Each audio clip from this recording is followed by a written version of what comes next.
ಎಲ್ರಿಗೂ ನಮಸ್ತೆ. ನಾನು ಹೇಮಂತ್ ಕನ್ನಡಿಗ. ಟೈಮ್ ಈಗ ರಾತ್ರಿ 11 ಗಂಟೆ ಆಯ್ತು. ಎಲ್ರು ಕೂಡ ಮಲ್ಕೊಂಡಿರ್ತೀರಾ. ಆದ್ರೆ ನನಗೆ ತುಂಬಾ ಖುಷಿ ಆಗ್ತೈತೆ, ಆದ್ರಿಂದ ಈ ವಿಡಿಯೋನ ಅಪ್ಲೋಡ್ ಮಾಡ್ತಾ ಇದೀನಿ. ನಾಳೆ ಒಬ್ಬ ರಾಜಕಾರಣಿ ವ್ಯಕ್ತಿಯ ಹುಟ್ಟುಹಬ್ಬ ಇದೆ.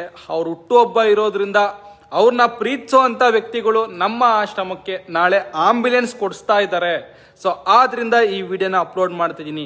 ನನ್ನ ವಿಡಿಯೋನ ಎಷ್ಟೋ ಜನ ತಂದೆ ತಾಯಂದಿರು, ಅಕ್ಕ ತಂಗಿಯರು, ಅಣ್ಣ ತಮ್ಮಂದಿರು ಶೇರ್ ಮಾಡಿದ್ದೀರಾ. ನಿಮ್ಮೆಲ್ರಿಗೂ ಆ ಭಗವಂತ ಆರೋಗ್ಯ ಐಶ್ವರ್ಯ ಕೊಟ್ಟು ಒಳ್ಳೇದು ಮಾಡಲಿ. ನೆಕ್ಸ್ಟ್ ವಿಡಿಯೋದಲ್ಲಿ ಯಾವ ವ್ಯಕ್ತಿಯ ಹುಟ್ಟುಹಬ್ಬ, ಯಾರು ನಮಗೆ ಆಂಬ್ಯುಲೆನ್ಸ್ ಕೊಡಿಸ್ತಾ ಇದ್ದಾರೆ ಅಂತ ಖಂಡಿತವಾಗ್ಲೂ ಅವ್ರ ಹೆಸರು, ಅವ್ರ ಮಾಹಿತಿನ ನಾನು ನೆಕ್ಸ್ಟ್ ವಿಡಿಯೋದಲ್ಲಿ ಅಪ್ಲೋಡ್ ಮಾಡ್ತೀನಿ. ಹಾಗೆ ನಿಮ್ಗೇನಾದರೂ ಆ ವ್ಯಕ್ತಿ ಯಾರು ಅಂತ ಗೊತ್ತಾಗಿದ್ರೆ ದಯವಿಟ್ಟು ಈ ವಿಡಿಯೋದಲ್ಲಿ ಕಾಮೆಂಟ್ ಮಾಡಿ. ತುಂಬ ಖುಷಿ ಆಗ್ತೈತೆ ಸ್ನೇಹಿತರೆ. ಈ ದಿಸಕ್ಕೋಸ್ಕರ ನಾನು ತುಂಬ ಕಾಯ್ತಿದ್ದೆ. ಬೆಳಿಗ್ಗೆ ಯಾವಾಗ ಆಗುತ್ತಂತ ಕಾಯ್ತಾ ಇದೀನಿ. ಎಲ್ರಿಗೂ ಒಳ್ಳೇದಾಗಲಿ. ಎಲ್ರಿಗೂ ಶುಭರಾತ್ರಿ.